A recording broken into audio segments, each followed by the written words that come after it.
Vamos aqui analisar o poema Cartas do Meu Avô, do Manuel Bandeira. É um poema que está presente lá no livro de estreia do Manuel Bandeira, O Cinza das Horas, de 1917, ou seja, antes da Semana de Arte Moderna, antes de propriamente se instalar o modernismo no Brasil.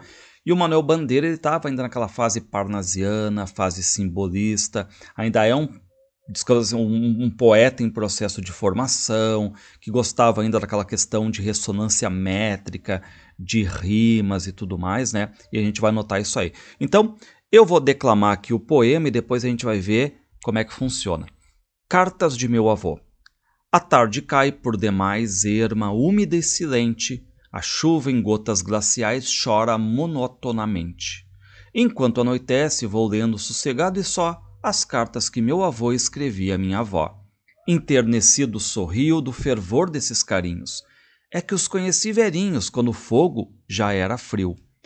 Cartas de antes do noivado, cartas de amor que começa, inquieto, maravilhado e sem saber o que peça.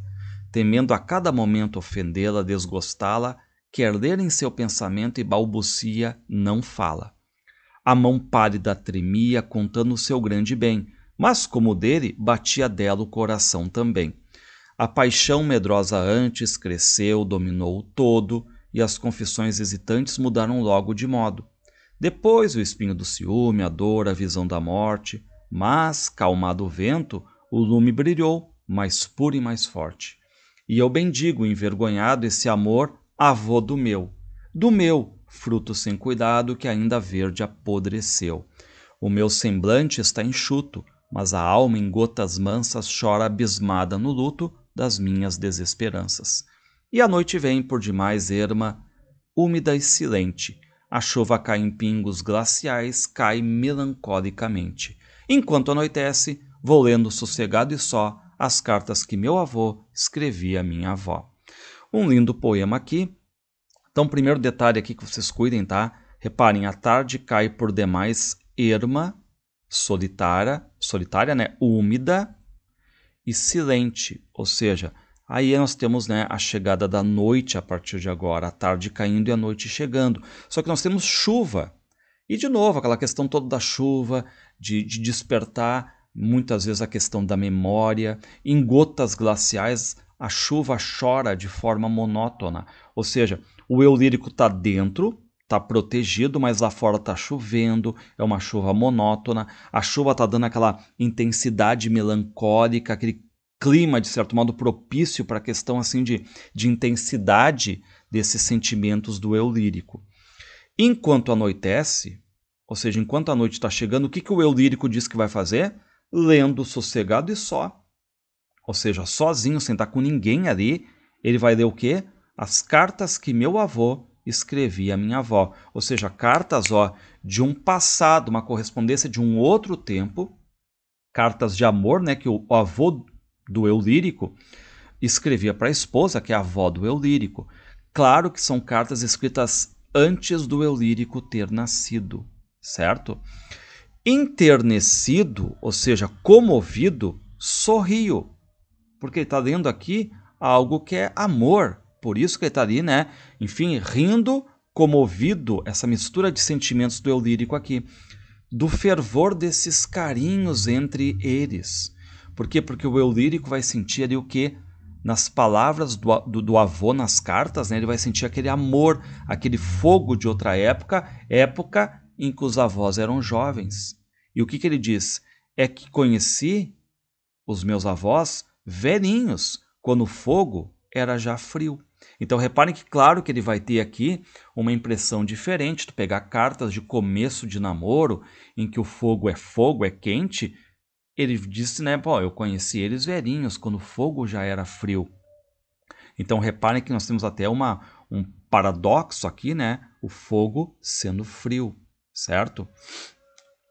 Cartas de antes do noivado, ou seja, aquelas cartas de namorico ainda, aquelas cartas da fase mais confessional e que aos poucos nós vamos nos abrindo, essa é a verdade, né? Cartas de amor que começa, um amor inquieto, maravilhado e sem saber o que peça. Então, entendam, né? Todo mundo acha que passa por essa fase, aquele começo de namoro, inquieto, agitado, e ele vai crescendo aos poucos, e por tabela a gente já fica sabendo que é um amor que durou, um amor que passou por fases, namoro, noivado, casamento, fases instáveis também. Reparem agora, o meu avô, temendo a cada momento ofender a minha avó, desgostá-la. Então, o que o eu lírico percebe lendo não uma carta, ele está dizendo cartas do meu avô. Ele percebe que o avô, ele fica às vezes hesitante, tem medo de ofender a namorada, medo de desgostar ela, então está sempre ali medindo as palavras, quer ler em seu pensamento e balbucia, não fala. Ou seja, aquelas questões ali nas entrelinhas que o neto, esse eu lírico neto, está lendo e está conseguindo depreender aquela questão ali do amor, né? A mão pálida, porque aqui nós estamos vendo cartas escritas à mão, não se esqueçam. A mão pálida do meu avô tremia. Então, reparem que o eu lírico nota até o que é a questão da caligrafia, do feitio de letra ali do avô dele, né? Contando o seu grande bem. Mas, assim como o coração do meu avô, batia dela o coração também, porque ele consegue ver pelas palavras do avô o que a avó também está sentindo por tabela. E a paixão medrosa dantes cresceu, dominou o todo. Ou seja, ao ler essa sequência de cartas, ele começa a ver que no começo ainda é uma paixão mais tímida, medindo palavras, mas reparem que a paixão cresceu. E esse amor vai ficando mais quente, vai crescendo. Lembra aquelas questões todas assim de começo de namoro, quando está com uma pessoa, quem vai dizer o primeiro eu te amo e tudo mais? E as confissões hesitantes mudaram logo de modo, ou seja, o que antes eu não confessava, eu começo a confessar. Então reparem, né, no decorrer, a gente nota também o que? Esse amor crescendo e esse amor se abrindo aqui. E reparem, depois o espinho do ciúme. Ele nota, então, na questão das cartas, a ponta do ciúme aparecendo. Reparem, a dor, a visão da morte, ou seja, ele consegue ver dor, brigas, passagem do tempo, reflexão sobre morte, mas, calmado o vento, o lume brilhou mais puro e mais forte. Também essa visão da morte pode ser uma coisa assim do tipo, a visão até de uma briga, de um quase término de namoro, só que depois que calma o vento, baixa a poeira, baixa as brigas, depois daquela questão toda da tempestade vem a bonança, o tempo bom, né? Calmado o vento, o amor deles brilhou mais puro e mais forte ainda, muito mais forte. E reparem agora a posição do eu lírico lendo as cartas do seu avô. E eu, bendigo, envergonhado. Então aqui de novo é algo meio antitético, porque ele está gostando de ler as cartas do avô, mas ao mesmo tempo ele se sente envergonhado, o eu lírico que está lendo. Por quê? Envergonhado, esse amor, avô do meu amor, né? Porque é neto, do meu, só que reparem que agora o eu lírico vai dizer como é que está a relação dele amorosa. O meu amor é um fruto sem cuidado que ainda verde apodreceu. Então reparem que o eu lírico, que é o neto, que está lendo as cartas do avô, agora ele nos revela assim meio envergonhado que esse amor do avô é diferente do amor dele. Porque ainda no começo, reparem, ainda verde, né, no começo do relacionamento, o amor do eu lírico que está lendo as cartas apodreceu, não vingou, ou seja, foi um fruto sem cuidado. Uma planta ali que não foi regada. O que, claro, que pode mostrar um pouco dessa imaturidade do eu lírico, porque ele está lendo as cartas do avô e está também vendo que o amor passa por essas instabilidades, né? A questão toda de brigas, de ciúme, mas depois tudo acalma, depois tudo pode voltar com uma intensidade ainda maior. Então, ele acaba se sentindo envergonhado ao comparar o amor dele, que ficou verde, nem amadureceu, com o amor dos avós, que veio com tudo, que amadureceu, que durou. E agora reparem que diz o eu lírico aqui, ó. O meu semblante está enxuto.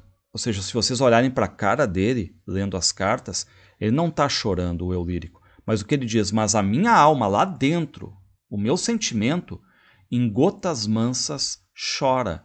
Quem é que chora aqui? É a alma, é o interior, ou seja, uma espécie de melancolia do eu lírico aqui que está sendo manifestada agora, né? abismada no luto das minhas desesperanças. E apesar de o semblante, né, o rosto do eu lírico aqui não mostrar esse choro, a alma dele está chorando, está de luto, está ali, né, vendo que ele não conseguiu ter essa mesma experiência dos avós aqui. E a noite vem, reparem a passagem do tempo enquanto ele está lendo as cartas, né, era tarde caindo, agora a noite já chega, por demais erma, úmida e silente, ou seja, antes a tarde era assim e agora a noite também é a mesma. E a chuva em pingos glaciais cai melancolicamente. Antes a chuva, lembrando, né, era monótona, agora é melancólica. Então é claro que o eu lírico sente o clima também ali. Enquanto anoitece, vou lendo sossegado e só as cartas que meu avô escrevia à minha avó. Enquanto isso, enquanto a noite está vindo, o eu lírico vai ali, né, lendo as cartas que o avô escrevia para a avó. E por tabela a gente fica sabendo também como é que é a situação do eu lírico, que teve uma experiência ali, até o que ele nos relata, de um amor que não vingou, um amor verde, um amor que não amadureceu, o contrário do amor dos avós, que foi um amor quase que a gente pode dizer ad eternum aqui.